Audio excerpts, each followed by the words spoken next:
चंचल मन, ये मन भी कितना चंचल है। प्रकाश की गति से तेज, बहुत तेज चलता है, या ये कहूँ कि दौड़ता है। इनकी चंचलता का क्या व्याख्यान करूँ। ये इस पल में तो मेरे साथ होता है, और कहीं पलक झपकते ही ये हजारों कोसों दूर की समुंदर में गोते लगाती मछलियों के साथ तैरता नजर आता है। मैं कई बार इसे समझा बुझा कर वापस लेकर आती हूँ, फिर भी मुझे बस यह एक झलक दिखाकर दोबारा धोखा देकर निकल जाता है। फिर कहीं किसी दूसरी दुनिया की ओर सैर करने के लिए, कभी ये आकाश में उड़ते परिंदे के साथ हवा के साथ अठलीलियां करता है, तो कभी हिमालय से ऊंची पर्वत की चोटी पर खड़े होकर मुझे जीभ चिढ़ाता नजर आता है।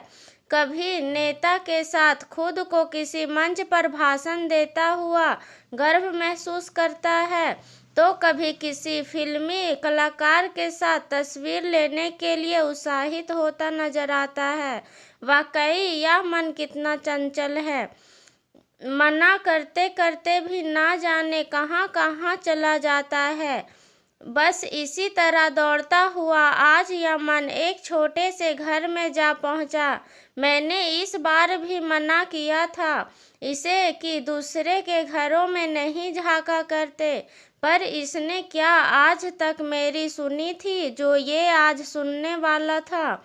ये तो चल पड़ा था रोज की तरह अपने सुनहरे सफर की तलाश में, इसी चाह में कि शायद आज उसे इस घर से किसी के चूल्हे पर पकी मक्के की रोटी की सोधी सी खुशबू आ जाए। पर ये क्या था। आज तो ये दौड़ता हुआ सा मन अचानक इतना विचलित कैसे हो गया।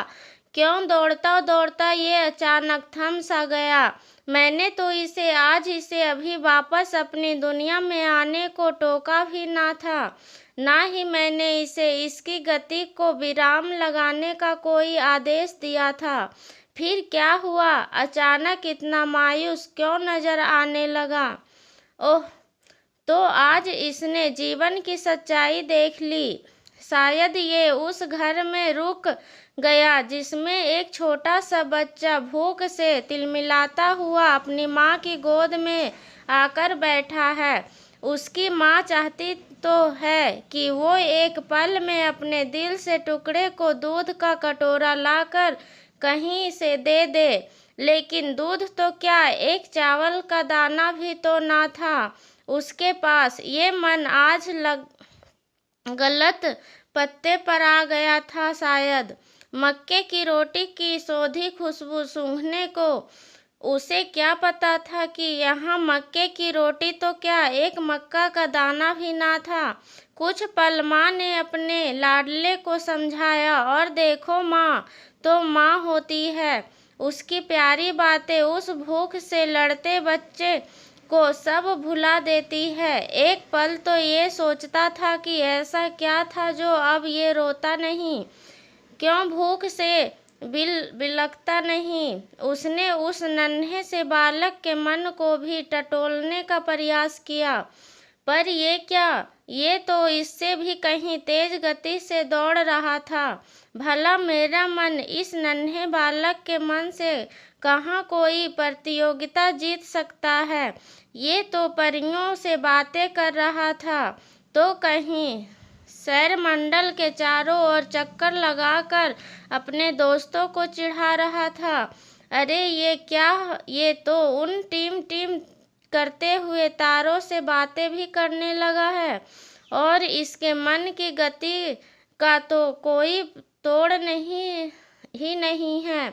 एक पलक झपकते ही ये तो अंतरिक्ष से सीधे समुंदर की गहराइयों तक भी पहुंच जाता है। देखो तो कैसे या उस 5 पैर वाली अद्भुत मछली से आंख मिचोली खेलने लगा है। कितना खुश है ये तो। मेरे मन में हीनता की भावना आने लगी कि ये तो मुझसे भी ऊंची छलांगे लगाता है, ये तो मुझसे भी चोटी छोटी पर चढ़ जाता है। लेकिन तभी अचानक ये क्या, इस नादान का मन तो किसी के घर में जाकर रुक गया, जहाँ इसके घर की तरह ही एक मिट्टी का चूल्हा है, एक माँ है और एक बेटा भी। यह सब कुछ अपना सा है, पर बस एक अंतर है, यहाँ वे मिट्टी के चूल्हे पर सिकती हुई मक्के की रोटी भी सोधी सोधी खुशबू आती है, और इस नन्हे से बालक का मन फिर से शांत, उदास और मायूस हो जाता है। और फिर मेरे मन का भी, अब इसका भी दौड़ने का मन नहीं करता, अब कहीं भी नहीं करता। धन्यवाद। अगर कहानी अच्छी लगी हो तो चैनल को सब्सक्राइब करें और लाइक करें। धन्यवाद। ऐसे ही अच्छी अच्छी कहानियाँ के लिए हमें सपोर्ट करें और लाइक करें। धन्यवाद।